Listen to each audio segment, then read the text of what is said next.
Hello friends, இந்த ஒரு வீடியோவில் பெருந்தலைவர் காமராஜர் அவர்களை பற்றின பேச்சு போட்டிக்கு உண்டான கண்டென்ட்டை தான் பார்க்க போகிறோம். இந்த வீடியோக்கு லைக் பண்ணாதவங்க இப்போவே ஒரு லைக் பண்ணிடுங்க. என் அன்பு மாணவ செல்வங்களே, குட்டி நண்பர்களே, வணக்கம். இன்று நாம் ஒரு முக்கியமானவரை பற்றி பேசப் போகிறோம். அவர் யார் தெரியுமா? கல்வி கண் திறந்த காமராஜர் ஐயா தான். நம் தமிழகத்தின் முதலமைச்சராக இருந்தவர் இவர். காமராஜர் ஐயாவிற்கு குழந்தைகள் என்றால் மிகவும் பிடிக்கும். படிக்காத குழந்தைகளை பார்த்தால் அவருக்கு வருத்தமாக இருக்கும். எல்லா குழந்தைகளும் பள்ளிக்கு செல்ல வேண்டும், நன்றாக படிக்க வேண்டும் என்று ஆசைப்பட்டார். அவர் என்ன செய்தார் தெரியுமா? பள்ளிக்கே வராத குழந்தைகளுக்காக பள்ளிக்கு வந்தால் சுவையான சத்துணவு கிடைக்கும் என்று சத்துணவு திட்டத்தை கொண்டு வந்தார். அவ்வளவுதான், எல்லோரும் பள்ளிக்கு வர தொடங்கினார்கள்.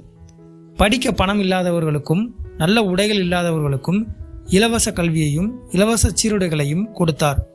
புதிய பள்ளிக்கூடங்கள் பல திறந்தார். காமராஜர் ஐயா மிகவும் எளிமையானவர். குழந்தைகளின் படிப்புக்காகவே அவர் தன் வாழ்நாள் முழுவதும் உழைத்தார். அதனால்தான் அவரை கல்வி தந்தை என்று அன்போடு அழைக்கிறோம். நாம் கற்றுக்கொள்ள வேண்டியது என்னவென்றால், காமராஜர் ஐயா போல நாமும் எல்லோரிடமும் அன்பு காட்ட வேண்டும், நன்றாக படிக்க வேண்டும், நல்ல பழக்க வழக்கங்களை கற்றுக்கொள்ள வேண்டும். காமராஜர் ஐயாவின் கனவுகளை நிறைவேற்றும் சிறந்த மாணவர்களாக நாம் வளர்வோம். நன்றி. இந்த வீடியோ கண்டிப்பாக உங்கள் ஃப்ரெண்ட்ஸ்க்கும் யூஸ்ஃபுல்லாக இருக்கும். மறக்காமல் இதை ஷேர் பண்ணி விட்ருங்க. ஸ்பீச் காம்படிஷனில் ஜாயின் பண்ணியிருந்தாங்க அப்படின்னா கண்டிப்பாக யூஸ்ஃபுல்லாக இருக்கும். நம்மளோட சேனல் இன்னும் சப்ஸ்கிரைப் பண்ணாமல் பார்க்குறவங்களும் இப்போவே சப்ஸ்கிரைப் பண்ணிக்கோங்க.